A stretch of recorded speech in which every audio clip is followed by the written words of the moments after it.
Good morning and welcome to this summit.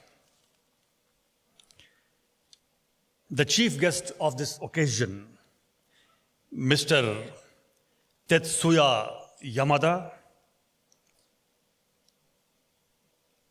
my very dear and like my elder brother, Professor Lakshman R. Vatawala, who has founded the CPM and also the president of CPM Sri Lanka. CPM is Chartered Professional Managers of Sri Lanka, very prestigious organization. We will also have, I came to know that online, we shall listen on a very important topic about anti-corruption. So Mr. Joseph Pial Fernando, the special speaker, Dr. Samantha Ratnaike, Mr. Dilshan Arsakularatna, Director of CPM, distinguished managers, leaders, captains in their own domains, and dignitaries from other professional bodies, representing industry, business, and other walks of life, invited guests, all learned speakers of entire sessions of the day, the organizations contesting for Best Management Practice Award, ladies and gentlemen. So this is time to delve into the issue of exploring management X factor for a country, lessons for Sri Lanka. Now, management is discussed at various levels.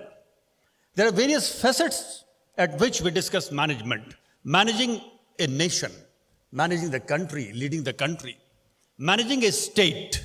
For example, the state I come from, India, that is called Tamil Nadu. And it is a fairly big state. Tamil Nadu area-wise is double the size of Sri Lanka. So India has many states, managing a state, managing district, managing local government, managing big organization, managing a small organization, managing a small medium-sized organization, managing society, managing family, managing relationship in interpersonal mode, and managing self. I belong to the area of management. I am a student of management, and that's why I will paint I'm not painting a rosy picture, I am painting a realistic picture. Management enters everywhere. And today we are especially discussing about managing the nation, and with a special reference to Sri Lanka. But as we will discuss about managing nation, you see, the moment we utter the word management, the tool of effective management is basically human being. And the goal of management is also human being. Here the mean and the goal become concurrent. In general, in production organization, the mean is the input, the process is the throughput, and the goal is the output or consumption of output. So the mean and goal differ in production process. But in the field of managing for larger cause, managing for selfish cause, I'm not saying. Managing for larger cause, very interestingly, it is a kind of circular approach. The mean becomes the goal is the mean. Very interesting. So when I see Sri Lankan economy or Sri Lanka's international image, all these things, I remember it was the year 1970 when I started realizing, hey, I am a human being, I am a physical body. Born in 1964 at the age of 6, I started realizing that I exist. There is something around.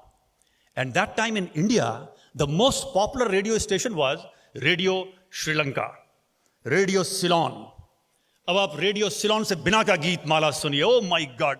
Whole nation used to wait.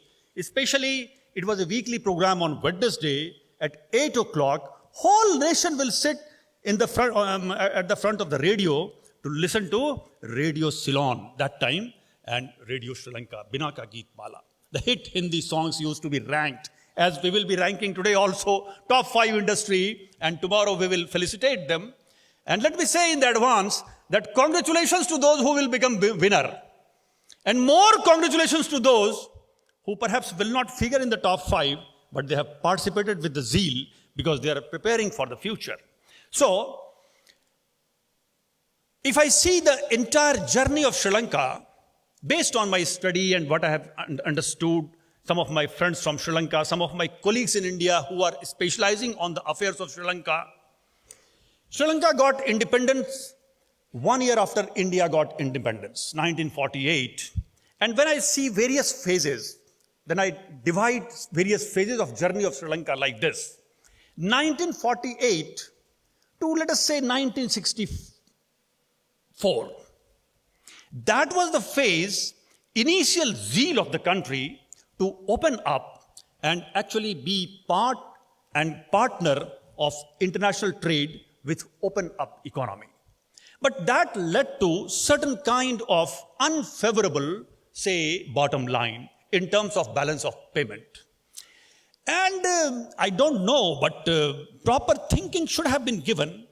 Sometimes we think the answer of tail is head and answer of head is tail, and we keep moving on the two extreme side of pendulum without knowing that equilibrium must be somewhere in between. And suddenly, from 1964 to, let us say, 1977, that is second phase of Sri Lankan journey on economic development.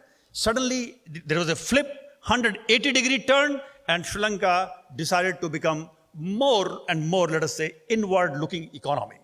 More conservative approaches were there. It was second phase. Third phase I paint as 1977 to 1990, where Sri Lanka again opened up, and that was the first phase where the continuous trajectory of growth started. But unfortunately, for about 10 years, this lovely country, and which is guided by, let us say, Buddham Sharanam Gacchami. Basically, it is guided by Buddham Sharanam Gacchami.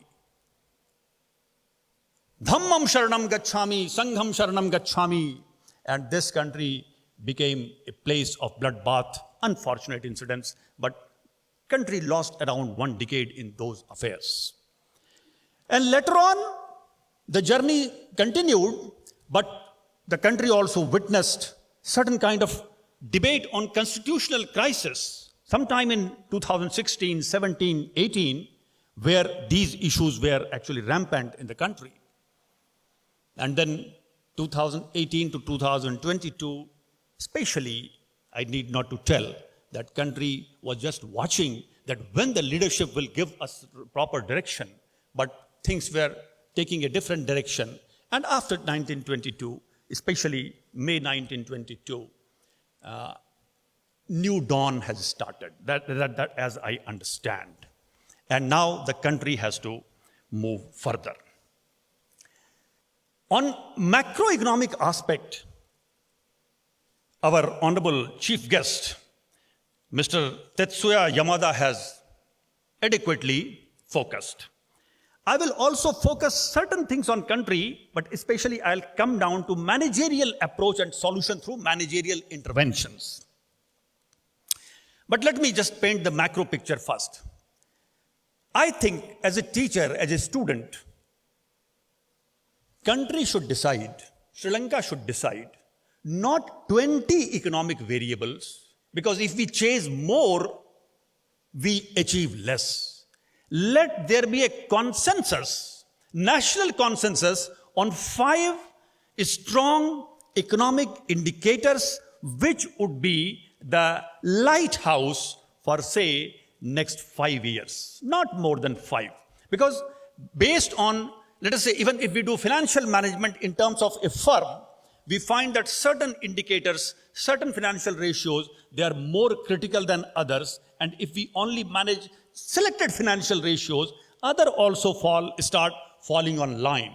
What are those 5 economic indicators that Sri Lanka should keep a top priority, and that can be churned out after proper debates among those who are economists, those who are representing government, those who are representing industry and business, and those who are representing education. And other stakeholders also can be included, but which are those?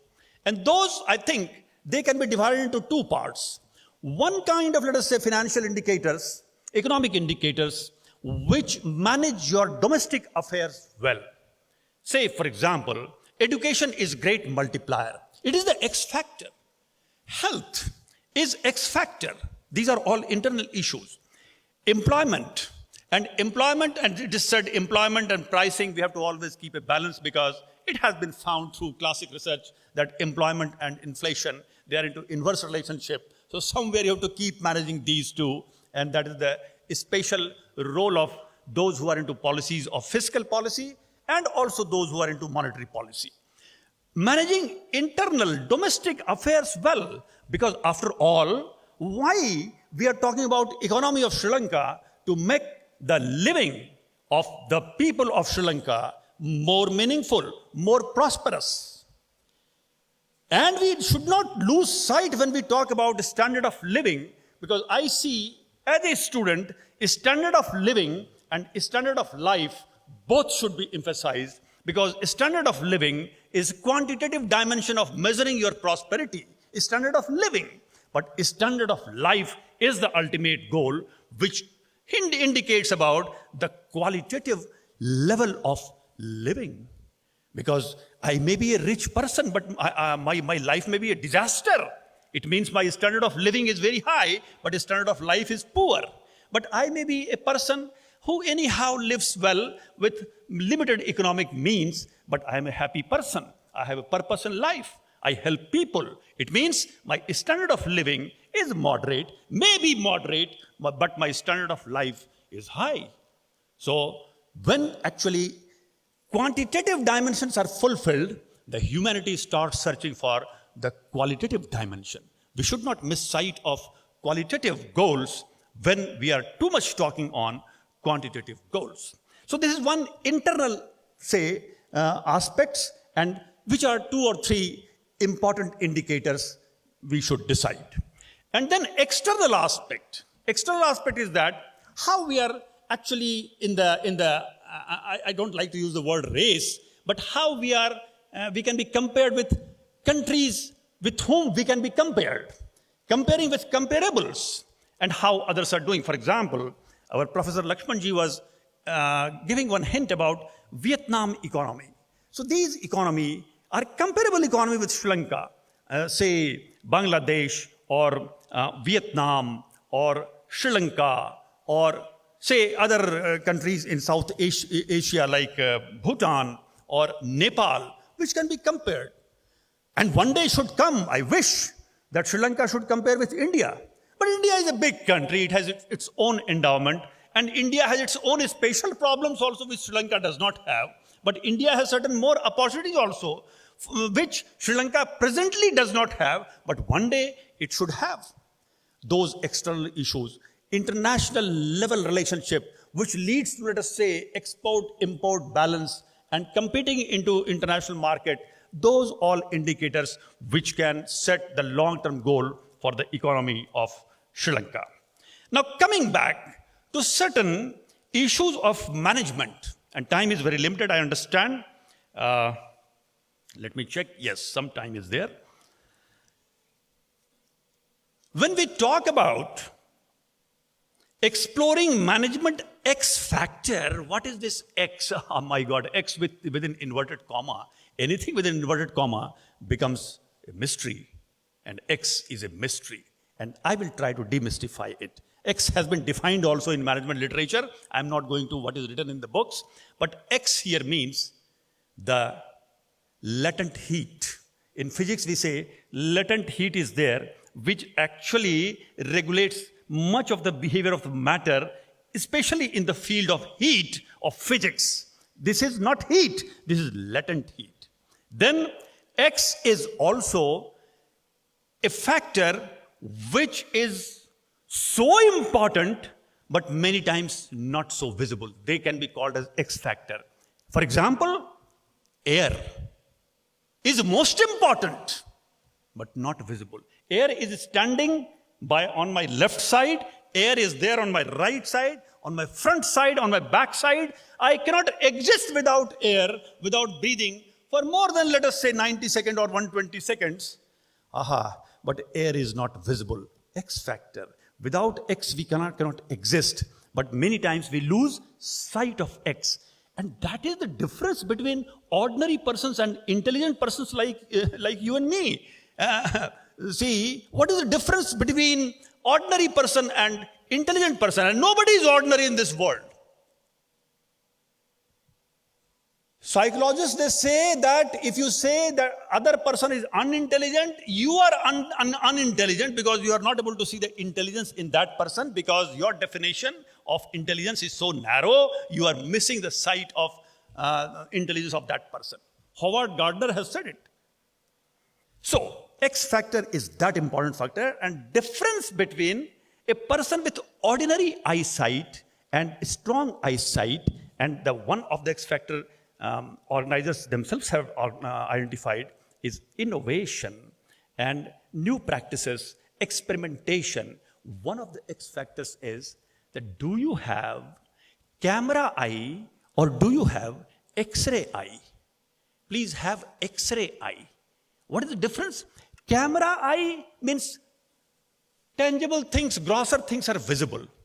X-ray eyes means if I am driving the car, I can see beyond the foggy area. I can have some foresight.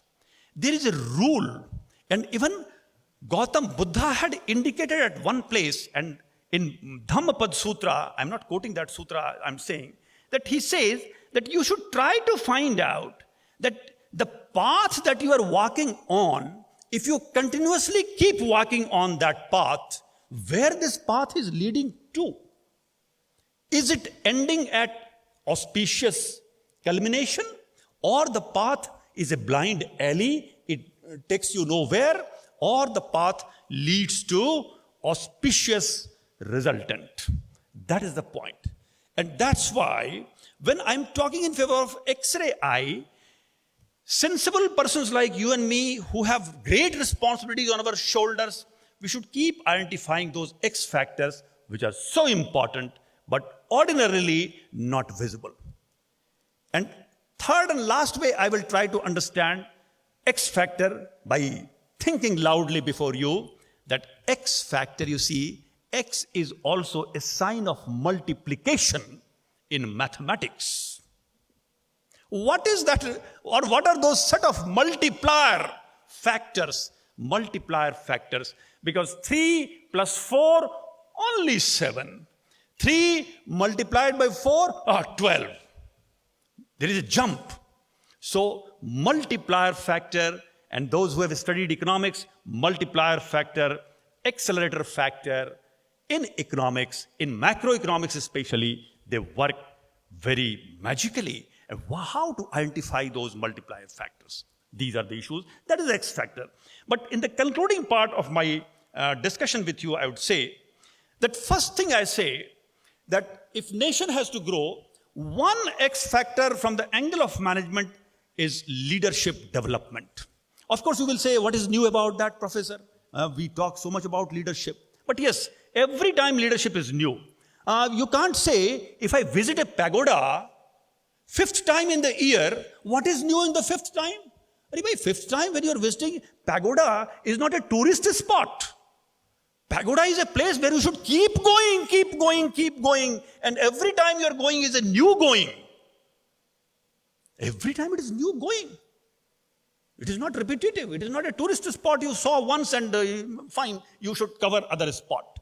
You should keep going. So that's why leadership has to be continuously addressed. I will just propose 3 things here. Nation is comprised of the quality of its human resource. Let at junior level, managerial position, leadership qualities be identified and junior level leaders should be trained. Second, what works at junior level does not work at middle level. There is a fantastic book, its author name I am missing, but the title of the book itself is a lesson for us. Title of the book is What Brought You Here Will Not Take You There. The eligibility you gather to get a very gainful employment, the same capability will not make you effective manager. And if you are effective middle manager, the same set of qualities is not going to make you effective senior manager.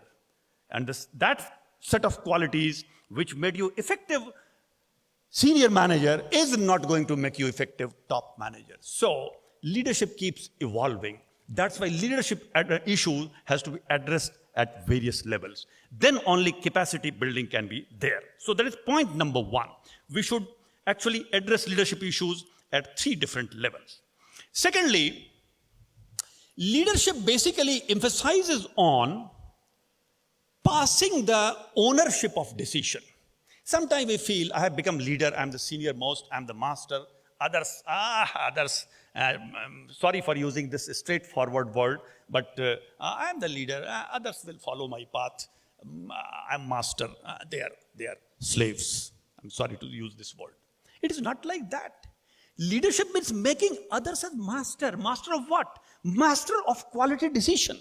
Let them take the decision. You pass on certain hint, you give some raw data, you give some thought, give some flash, let them join the dots and they come with solution. And actually you also wanted them to do like that. But once they means your team pronounces that it should be done, then you say, oh my God, it is your decision, please implement. Father and mother should also help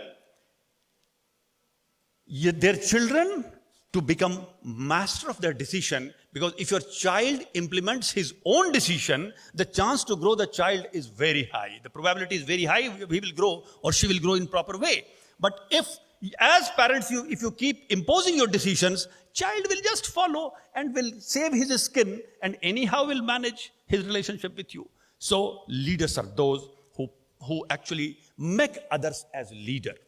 Leaders are those who make others as leaders. Otherwise, please don't claim that I am a leader. If you are capable of making leaders, you are leader. And there's a difference between authoritative leader and authoritarian leader. And many times authoritarian leader, they think they are authoritative leader. Authoritative leader is one who actually develops his own human resource. Authoritative and authentic leadership. And that's why the need of this society, the need of either India or Sri Lanka is to develop authentic leadership, which may be authoritative, but never autocratic. So that is important. Second point, Sri Lankan culture I was studying, and I know some of the basics. I visited that place where Sanghamitra and Mahendra were born, and they brother and sister combination, 2,300 years back, brought certain sapling from a place called Vidisha in Madhya Pradesh of India to Sri Lanka, Anuradhapura, and those trees are still, its, let us say, legacy is there. And why I raise this issue? Because cultural issue of country also influences its leadership orientation. And we should not create a tug of war. We should never imitate. And let me say to my very respected and lovely sisters and brothers here, learn from everybody and imitate none. Even don't imitate your guru. Learn from guru and even learn from your child. Learn from everyone, imitate none. It means let me preserve our originality and authenticity. And Sri Lanka has its own originality, but based on certain research, it has been found that typical orientation of Sri Lankan culture translated to, let us say, corporate situation says that our society has 4 characteristics: bit conservative, hierarchical, caring, and to some extent less futuristic. Means bothering for future, that is not that much.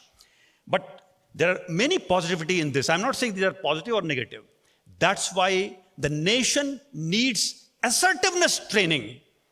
Because in case of assertiveness training, the whole society gets transformed to more democratic process of decision making. Everybody's input becomes important, and the decision is not based on hierarchy. Simple thing, if I'm entering into a hall where decision making has to be done, and I'm the managing director, I must put my cap off. And if I'm management trainee, I should also put my cap off, because at the place of decision, minds are interacting. Let not designations interact, let minds interact.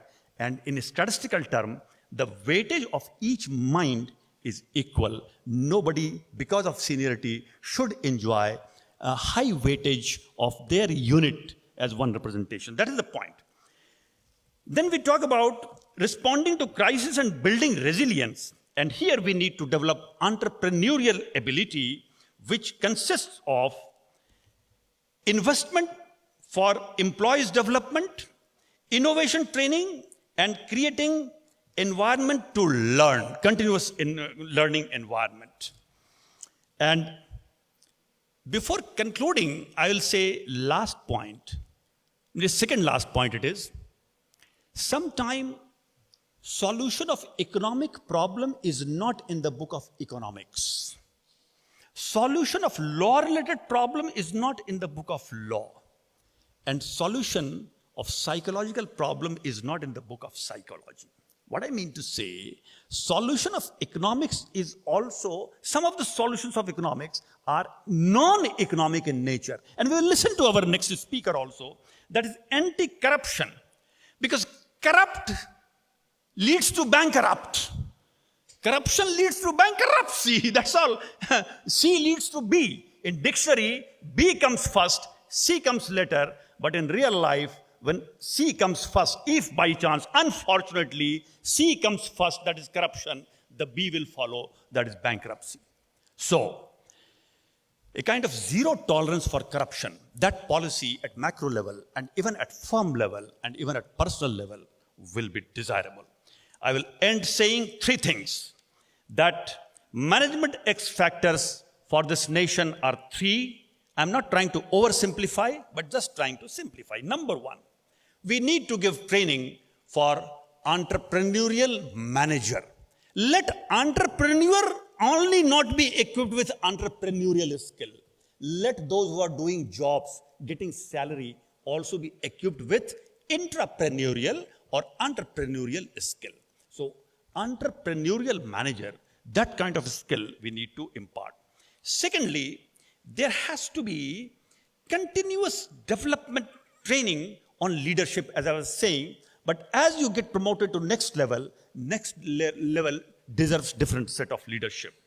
And last but not the least, our government machinery, our bureaucracy in Sri Lanka, they clear one examination and become, let us say, officer, but their managerial and leadership capabilities. Why? Because anyone can become bureaucrat in Sri Lanka with any background of graduation, but each subject of graduation, randomly chosen, does not equip you with leadership capabilities. That's why for government machinery and bureaucracy, let there be a capacity building movement in Sri Lanka, especially addressing knowledge in three domains. One is behavioral skill, other is basically functional skill, and other is domain skill. Let our district magistrate, district collectors, or honorable judges, I have interacted with all professional persons at all hierarchy in India.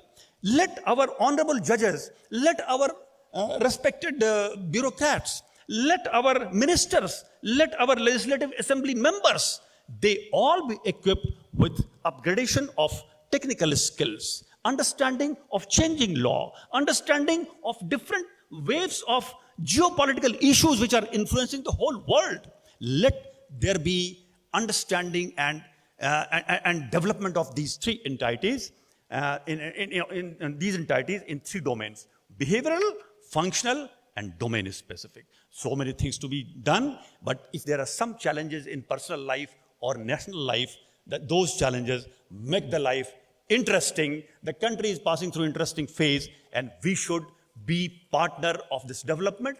We should put our part of effort in this yajna, in this endeavor. So I end up with great thanks to the organizer and especially to Professor Lakshman for inviting me here. Thank you very much.